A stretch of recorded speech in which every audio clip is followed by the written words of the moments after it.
We're definitely hearing a lot more about mental illness in mass media through movies and television and news reports of big celebrities reporting that they have a mental illness or being diagnosed with mental illness.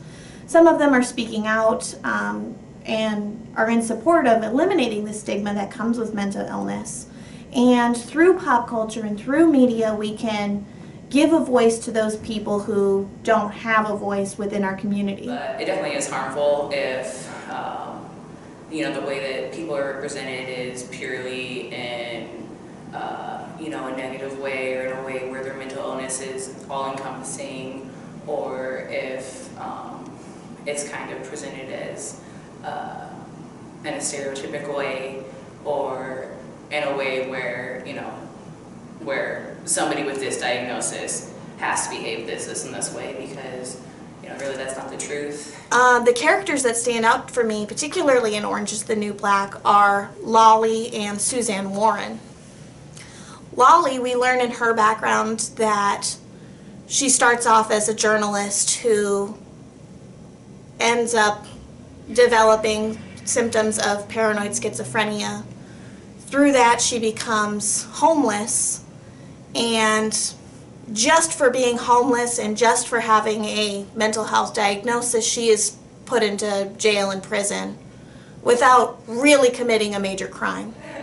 Basically, we just send people to prison instead of, provide comprehensive mental health care.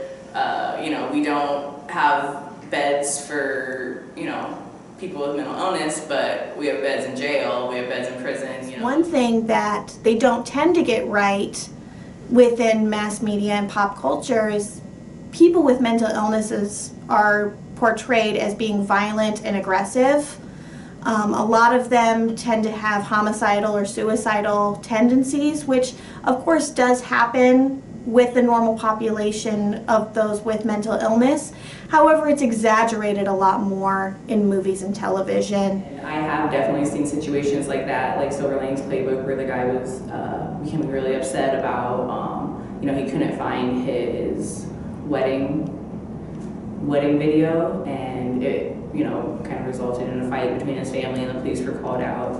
That is something that can happen. Most people can go, really long times in, a really fine functioning state where, they're not having any negative ramifications in their life because of their mental illness. They're just living their life like normal and functioning like normal. And then, of course, there can be those episodes of, really high highs or really low lows, but that can be managed as well. The people that we see in these stories tend to be predominantly Caucasian, predominantly affluent, and around a desirable age, so under 30, under 40. While in normal society, the typical population is going to be women, vulnerable populations, and people over the age of 50. And I think we could stand to see a lot more broad stories with the people who are really seeking services. I do crisis calls on people who work at Wells Fargo or at Hy-Vee or at, places all over that, we're interacting with on a daily basis. Yeah. Having, depictions of people waking up, taking their medication, going about their day, functioning like normal, that would be a way to kind of, represent this population without, creating a stereotypic view or a negative view, or, without basically othering this person or this illness. It's seen as something that's manageable, that people treat, that they live with. Things such as bipolar, depression, schizophrenia, adjustment disorder, those are the medical clinical terms. And in our society, those terms tend to change. And Bipolar is seen as someone who changed their mind frequently or has mood swings.